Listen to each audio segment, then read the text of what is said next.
All right, guys, what's going on? Welcome in. So look, we all know what time of year it is, right? This is the point where every single team out there, all 32, they're analyzing their rosters and they're trying to get better.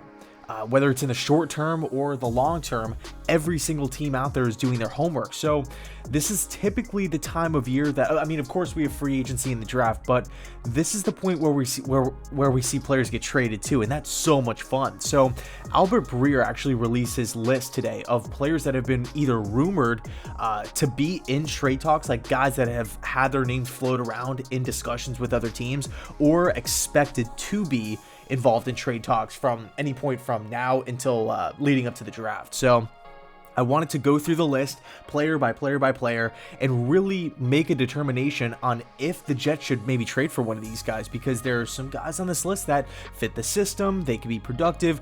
As we all know, the Jets have a lot of vacancies, so it'll be interesting. Let's dive in. So the first player on this list, we actually know pretty well. One of the best players in the league. He's played his entire career in the AFC East. It's Stephon Gilmore of the New England Patriots. And as much as I would like Gilmore on the Jets because he's, again, one of the best players, one of the marquee players in the league today, I don't see it happening. I just don't envision a Bill Belichick-led Patriots team trading away one of, I would say, a top 5 defensive player in the league right now to a in-division rival in the Jets, who are, I mean, essentially a team on the come up. I don't see it happening. I would love Gilmore, but I don't think it's realistic at all. Next up, Geno Atkins to the Cincinnati Bengals. I mean, at one point in time, this guy was dominant, right? Consistent Pro Bowler. He did a lot of good things with Cincinnati, but I feel like the defensive tackle position right now for the Jets is actually pretty good. I feel really good about that position, funny enough, heading into next season with Quinnen Williams and Fudukasi. Now, there are some question marks about Fudukasi's system fit with the Robert Saleh defense, but the one thing that we do know about Robert Saleh is that he can maximize the talents on the roster, especially in the defensive line. I don't see a situation where Joe Douglas is going to be trading away an asset, something that he values, like draft. We all know how much Joe Douglas values draft picks. I don't see him giving one away to acquire an older defensive tackle who's on the books next season for a $14.7 million cap hit. I feel like that's pretty high. I don't see it happening, so it's going to be a no for me. Next up, Andrew Norwell of the Jacksonville Jaguars, and I got to be honest with you, I could actually see the Jets' Joe Douglas picking up the phone and really having a significant level of interest in Norwell. Yes, he is due a lot of money. I think he's owed $15 million. He's a $15 million cap hit for this season, and he's not like one of the best guards in the league. So you're asking yourself, why in the world would the Jets give up an asset, pay top dollar for a guard that's not even a top 5 in the league? I feel like Norwell would be like an insurance policy type of move. Now, the question now turns to, okay, when is Norwell going to be dealt? If he gets traded before free agency, then the Jets are completely out of luck. But if the Jets enter free agency starts and the Jets say they miss out on Joe Thuney, he signs a massive mega deal with the Cincinnati Bengals, a team that's been interested in bringing Thuney in. They miss out on Brandon Scherff. He re-signs in Washington. He goes to LA, the LA Chargers, something like that. I could see the Jets saying, okay, well, we need to, whether it's Sam Darnold, whether it's a rookie quarterback at 2, we need to protect the quarterback. The interior position of the offensive line is so horrible. We have all this money. We're not paying Thuney. We're not paying Scherff on a big deal. We have money to spend. We need to upgrade this position. Who's available? Let's pick up the phone and call Jacksonville for Norwell. Now, Norwell's not horrible. He's not a bottom feeder, right? He's not one of the worst guards in the league or anything like that. I would say he's above average. He's not elite. He's not great. But at one point in time, he was great. But he hasn't really lived up to that huge contract that he signed with Jacksonville. I think it was like a 5-year, $66 million deal. It was humongous. He hasn't lived up to it. I think he is coming off the best season of his career. And it's actually news to me that the Jags want to maybe part ways with him. But I feel like if push comes to shove, if the Jets miss out on some of the top available guards that are coming up in this free agency class, Norwell could definitely be an option. Next up, Emmanuel Sanders, wide receiver of the New Orleans Saints. I'm going to say no. I don't see Joe Douglas giving up an asset for an aging, older wide receiver in Sanders when you can just, snag a guy in round 2, round 3, and, have a building block moving forward. Emmanuel Sanders isn't really a building block that's going to be with the franchise for the next 10 seasons. I feel like whoever does trade for Emmanuel Sanders, it'll be like a contender. A team like the Baltimore Ravens, I feel like is a perfect fit. Maybe the Seattle Seahawks. But yeah, I just don't really see a situation where Sanders is being dealt to the Jets, even if it's for, a late round pick, because the Saints do have to clear cap room. And Sanders he's a fantastic fit for what the Jets want to do on offense. But with Crowder in the building, Denzel Mims are already on the roster, and with all the draft capital and all the money in free agency that we have, I just don't see the Jets opting or settling for Sanders. Next up, Lamarcus Joyner, safety of the Las Vegas Raiders. I'm going to say no. He's a really versatile player. He's a solid player in the league, but I feel like with the safety position, the Jets' first order of business is to figure out what's happening with Marcus May. Are we going to franchise tag him? Are we going to let him walk? Are we going to sign him to a big, long-term deal? What's happening with Marcus May? And then as far as strong safety is concerned, we already have Ashton Davis on the roster. You're looking at potential free agents, guys like Keon O'Neal. You can maybe get a DeMonte Casey, a guy who I'm a huge fan of. I don't see a situation where the Jets are going to be trading or I guess I should say are hesitant to pay Marcus May big money at free safety, and then all of a sudden would give up a draft pick, probably a middle round pick or something, to acquire a guy like Lamarcus Joyner, who's also being paid a lot of money. I don't really feel like it makes a lot of sense, so no for me. Next up, Zach Ertz, tight end from the Philadelphia Eagles. At one point in time, this guy was the top 5 tight end. He was a Super Bowl champion. He is a really popular name in the NFL today, right? Everybody knows Zach Ertz. Everybody loves Zach Ertz. And I completely understand the fan push for the Jets to acquire an Ertz, especially because of the tight end position currently on the Jets. You look at the roster, it's horrible. We don't even use the tight end. It's mind-blowing, especially with Mike LaFleur coming in. This is an offense that values the tight end. Look at George Kittle. Look at Everett in LA. Like, the West Coast offense needs, or this variation of the West Coast offense needs, a pass-catching athletic tight end that can, really help the offense. You also have that Joe Douglas Philadelphia connection. I could see the Jets picking up the phone and negotiating, seeing what's up with Ertz, but I feel like I personally wouldn't like it because of the injuries, because he is 31 years old. I just don't feel like Ertz is going to be getting any better anytime soon. I feel like we would be trading for a shell of the former Zach Ertz, if that makes any sort of sense. He would be an upgrade. I believe he would help out the offense. I think he would be productive, but I feel like there are better options elsewhere. And you can even target the tight end position in the draft as well. One guy that I have my eye on is Pat Friarmuth from Penn State. I feel like he will definitely be there, unless maybe Buffalo takes him bottom of the first, maybe the Saints. But I feel like the chances of Friarmuth being on the board with the Jets' second round pick, which is the second pick in the second round, is really, really high. One of my favorite players in the draft. I feel like he fits the system. He would do a lot of things.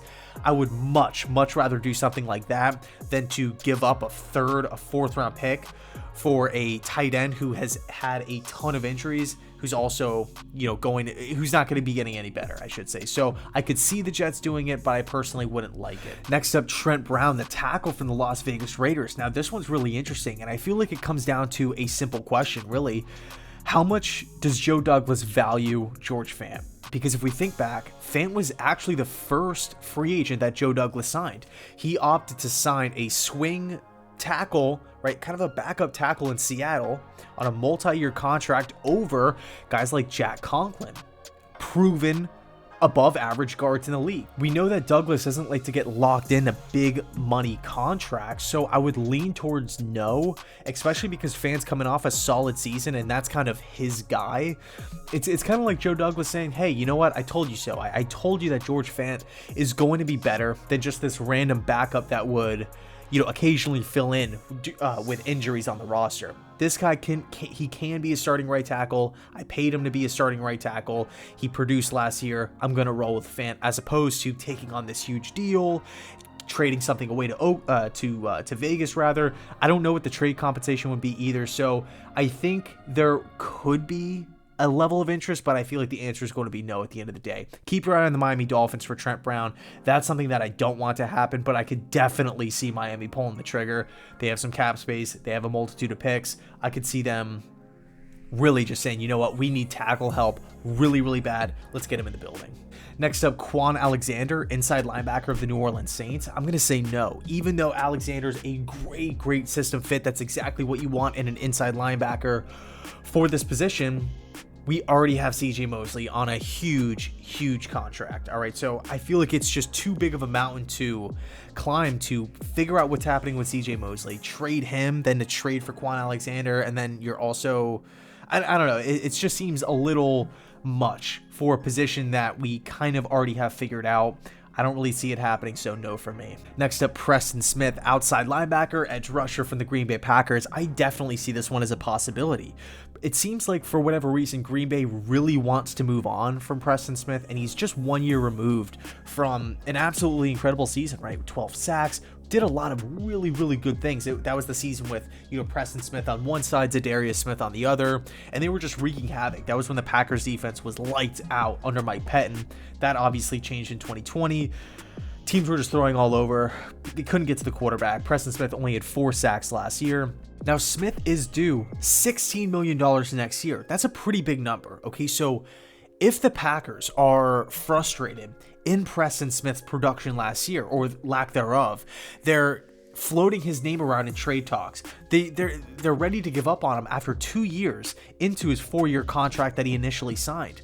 That tells me one thing. That tells me that the Packers don't value Preston Smith any longer, which in turn means that they're not going to be asking for a first-round pick, a second-round pick, probably not even a third-round pick, because they just want to get Preston Smith off the books. They want the money back. So maybe the Jets can swing Preston Smith for a 5th round pick, for a 4th round pick. I would do that. I personally still believe in Preston Smith. I still think he could be a highly productive player. I just feel like it's up to the right coaching staff. It's getting him in the right system.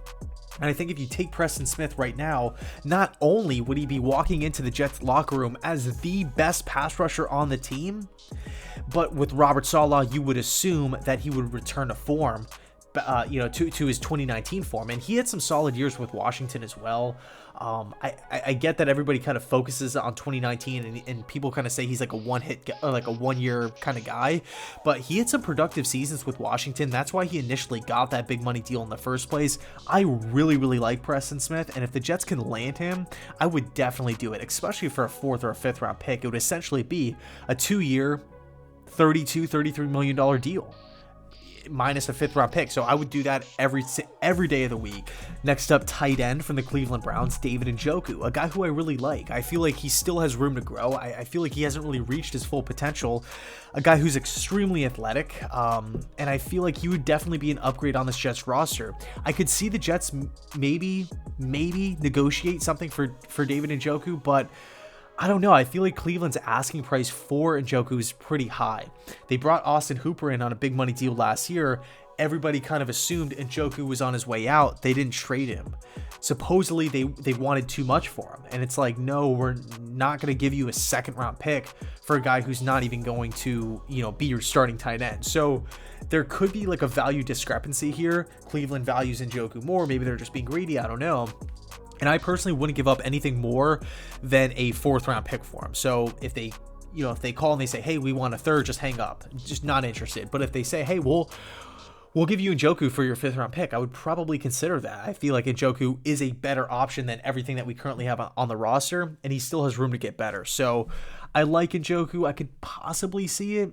I wouldn't put it out of the realm of possibilities, but I wouldn't say it's likely at this point, given Cleveland's value for David. Last but not least, guard from the New York Giants, Kevin Zeitler. He's owed a lot of money. I think he's at $12 million. I think he's anywhere from $12 to $14.5 million for this season. I know the Giants want to get rid of him. They want to clear the cap space. And for that reason, I'm not giving them anything. I believe that the Giants will probably end up cutting Zeitler. So I wouldn't take the bait. If you do take the bait, if you're out of luck, right, if you miss out on Tooney and you miss out on Brandon Scherf and everything like that, or if you don't feel comfortable giving a guard that much money, I would prefer the Jets to trade for Andrew Norwell from the Jacksonville Jaguars, possibly Turner from the Chargers. Now, if you have your eyes set on Zeitler, I think it's just a waiting game, honestly. Again, I think out of those 3 guards, Norwell and Turner will be getting the majority of the calls, and I feel like Zeitler's kind of the third guard on that list anyway. So I feel like with Zeitler, if you really want him, you just have to wait for him to get cut, and then once he does get cut, then you make your push. You don't have to give up anything. You don't have to give up any asset. Now, you could make the argument, well, hey, if you really want Zeitler that bad, and the Giants really want to get rid of him, and there is that possible, there's that cut possibility, then just give up a 6th or a 7th round pick. And yeah, that makes sense, and you can definitely do that. But I think the better route is just to wait and see if Zeitler's your guy. So I'll leave it there. Let me know your thoughts down below in the comment section. Thanks so much for watching, and as always, go Jets.